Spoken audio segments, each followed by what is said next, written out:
রামগড় স্থলবন্দর ব্যবহার করে বাংলাদেশ কতটুকু লাভবান হবে তার নির্ণয়ে কমিটি গঠন করে পরবর্তী সিদ্ধান্ত নেওয়া হবে জানিয়েছেন নৌ পরিবহন উপদেষ্টা অবসরপ্রাপ্ত brigadier general doctor M Sakhawat Hossain. দুপুরে খাগড়াছড়ির রামগড়ে নির্মাণাধীন স্থলবন্দরের কাজ পরিদর্শন শেষে সাংবাদিকদের তিনি এসব কথা বলেন। তিনি আরও বলেন, রামগড় স্থলবন্দরের অবকাঠামো উন্নয়নে বাংলাদেশ ও ভারত সরকারের বিনিয়োগের পাশাপাশি বিশ্বব্যাংকের টাকা রয়েছে। এসব বিষয় মাথায় রেখে কমিটি যেই সুপারিশ করবে তা বিবেচনা করে সিদ্ধান্ত নেওয়া হবে।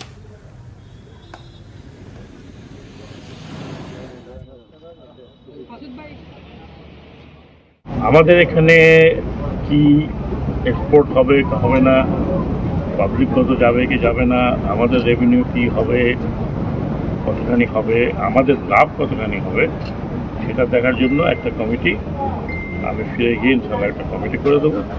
সেই কমিটি এসে দেখে তাদের মতামত যখন দেবে তখন